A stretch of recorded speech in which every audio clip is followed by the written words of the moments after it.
एक बार हम लोग परावर्तन का नियम लिख लेते हैं।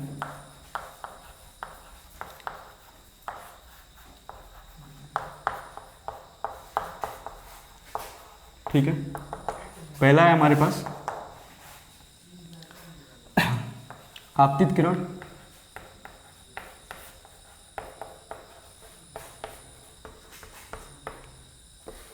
परावर्तित किरण,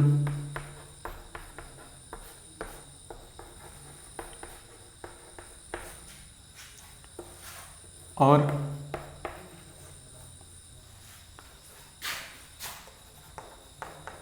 आपतन बिंदु पर खींचा गया अभिलंब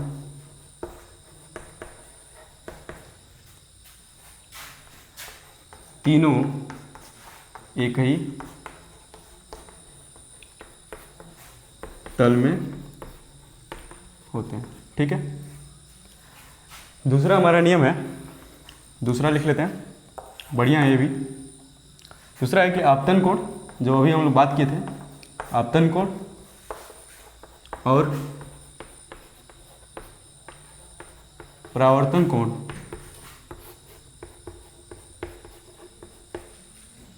दोनों का मान दोनों आपस में बराबर होते हैं।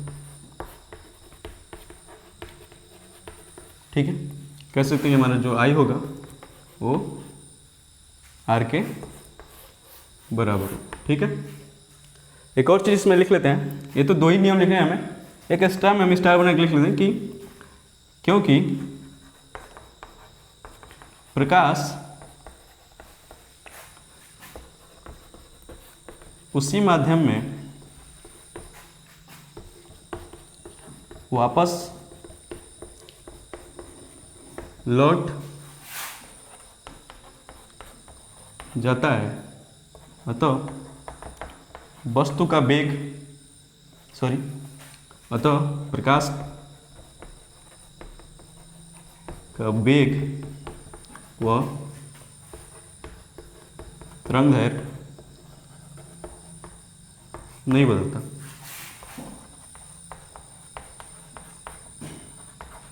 देखिए 10th के सिलेबस का नहीं है, 12th में हमें एक चैप्टर मिलेगा प्रकाशिकी ऑप्टिक्स, उसमें इसमें डिटेल में इसके बारे में पढ़ेंगे हम लोग। अभी के लिए आप लोग इतना समझ सकते हैं कि प्रकाश का चाल, प्रकाश की का वेग तरंगदैर्घ्य नहीं बदलेगा। ये चाल लिख लेते हैं यहाँ पे, प्रकाश का चाल और तरंगदैर्घ्य नहीं बदलता है। ठीक है, तो इसको नोट कर लीजिए एक बार। ठीक है, तो अब कुछ क्वेश्चन पे बात कर लेते हैं कि इसमें कुछ क्वेश्चन भी ऐसे पूछे जा सकते हैं। मान लीजिए कि हमारे पास एक कोई मिरर है,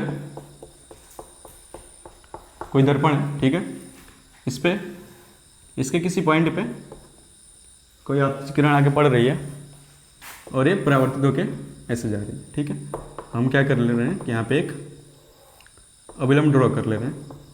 ठीक है, अगर हमसे कहा जाए कि ए जो एंगल है ये हमारा अभिलंब है, अगर ये एंगल कहा जाए x है तो ए एंगल भी क्या हो जाएगा x।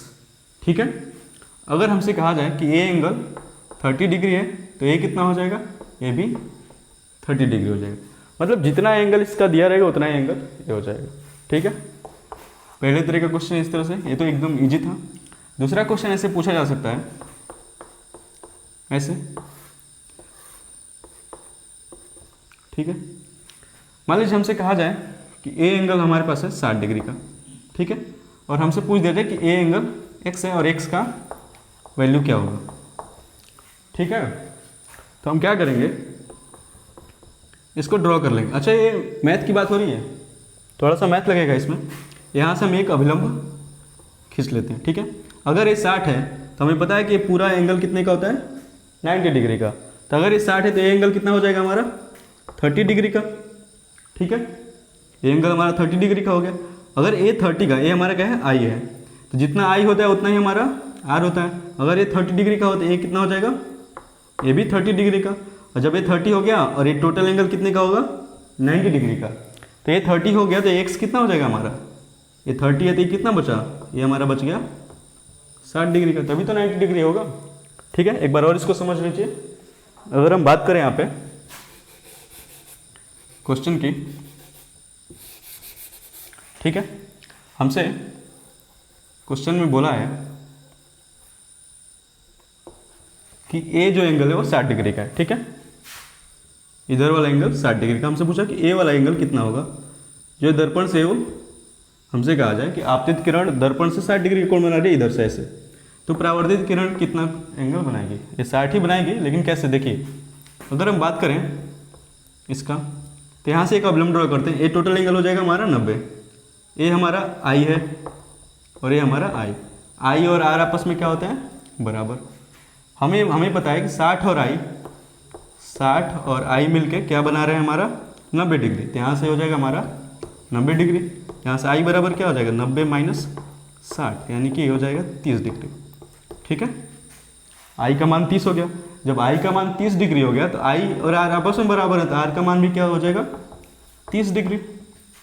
ठीक है, अब ये आर और एक्स मिलकर कितना बनाएंगे, ए भी तो हमारा 90 डिग्री बनाएंगे ना, तो हम लिख सकते हैं कि R plus X equal 90 degree. R का मान लिख देते हैं यहाँ पे 30 degree plus X equal 90 degree. यहाँ से एक्स बराबर क्या हो जाएगा 90 माइनस 30, यानी कि हमारा ए भी आ जाएगा 60 डिग्री। ठीक है, तब से अगर ऐसे क्वेश्चन मिले, अगर हमसे कहा जाए कि ये जो एंगल है, अगर ये मिरर की बात हो रही है तो ये एंगल हमारा एक्स है, ठीक है, तो ये एंगल कितना होगा, तो ये एंगल भी हमारा एक्स हो जाएगा। जितना एंगल ये होगा उतना एंगल ये भी हो, जितना ये हो जाएगा उतना ही हो जाएगा। ठीक है, चलिए इसको मिटा लेते हैं, एक बार इसको नोट कर लीजिए, फिर कुछ और चीज़ें पढ़ते हैं इसकी अच्छी वाली। ठीक है, अब एक थोड़ा सा इम्पोर्टेंट पढ़ लेते हैं। मान लीजिए कि अगर हमारे पास ये हमारा मिरर है, ठीक है, कोई किरण है प्रकाश की, वो इस पर लंबवत पड़ रही है, यानी कि जो किरण पड़ रही है वो इस पर 90 डिग्री का कोण बना रही है। ये हमारा ऐसे पड़ रही है कोई किरण, थोड़ा सा और ऊपर बनाते इसको, तो ये हमारा आपतित किरण हो गया। हमसे पूछा जाएगा इसमें कि परावर्तित किरण कैसे निकलेंगी। ठीक है, क्या इसी मार्ग से वापस लौट जाएगी या फिर कैसे निकलेगी। तो हमें पता है जिस बिंदु पे पड़ती है वहां से हम क्या ड्रॉ करते हैं, एक अभिलंब ड्रॉ करते हैं, एक अभिलंब खींचते हैं। तो अभी ये इस पॉइंट पे, यहां से अगर अभिलंब खींचेंगे तो अभिलंब इसी के ऊपर से जाएगा। ठीक है, ये हमारा अभिलंब हो जाएगा। अगर मैं पूछूं, ये तो 90 डिग्री अभिलंब भी बना रहा है और हमारा जो आपतित किरण है वो भी अभिलंब पे ही जा रहा है, यानी अगर मैं पूछूं ये एक है और इसी पे एक और लाइन है, तो ये दोनों आपस में कितना कोण बना रहे हैं। अगर हम कहें कि एक लाइन ऐसे है और एक और लाइन इसी के ऊपर है, जैसे मैं कहूँ मान लीजिए ये कुछ कोण बन रहा है, कुछ एंगल बन रहा है, अगर मैं ऐसे बात किया जाए ये कुछ एंगल बन रहा है ऐसे, लेकिन अगर ये दोनों एक साथ आ जाए, ये देखो एंगल कम होता जा रहा है, अगर एक दूसरे के ऊपर आ जाए तो क्या होगा, एंगल एक भी नहीं बन रहा है, यानी ये एंगल आपस में कितना बना रहा है, 0 का बना रहा है। यानी मैं कह सकता हूं कि अभिलंब और आपतित किरण के बीच जो कोण है, अच्छा अभिलंब और आपतित किरण के बीच जो कोण होता है उसे हम किससे दिखाते हैं, आई से, और जो परावर्तित किरण होता है उसे हम दिखाते हैं आर से। तो अभिलंब और आपतित किरण के बीच का कोण जो आई होगा वो कितना हो जाएगा, दोनों जब एक के ऊपर एक हैं तो एंगल कितना हो जाएगा, 0 का हो जाएगा, यानी आई बराबर हमारे यहाँ से हो जाएगा 0 डिग्री। अच्छा हम ये जानते हैं कि अगर आई 0 है तो आई के बराबर ही क्या होता है हमारा, आर होता है, तो आर भी क्या हो जाएगा 0, क्योंकि आई और आर आपस में बराबर होते हैं परावर्तन के नियम से। यानी जो हमारा आर होगा वो भी इस अभिलंब से कितना एंगल बनाएगा, 0 डिग्री बनाएगा। तो 0 डिग्री बनाने के लिए इसको भी इसी के ऊपर निकलना पड़ेगा ना, तभी तो इस यहाँ से 0 डिग्री बनाएगा। जैसे मान लीजिए हमारे पास बात कर रहे हैं, अगर मान लीजिए कि ये हमारा अभिलंब है, ठीक है, ए इसके ऊपर से आपतित किरण आई, अब 0 डिग्री बन रहा है दोनों का। अगर हमें दूसरा एक किरण भेजना है जो भी इससे 0 डिग्री बनाए तो इसी पे भेजना पड़ेगा ना, तभी तो 0 डिग्री बनेगा। थोड़ा सा भी अगर बगल से निकलेगा तो कुछ एंगल बन जाएगा।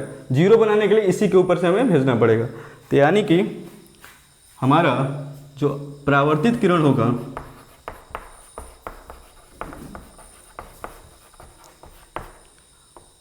परावर्तित किरण उसी मार्ग से वापस लौट जाएगी। ठीक है, तो हम बात कर रहे थे कि यदि प्रकाश की किरण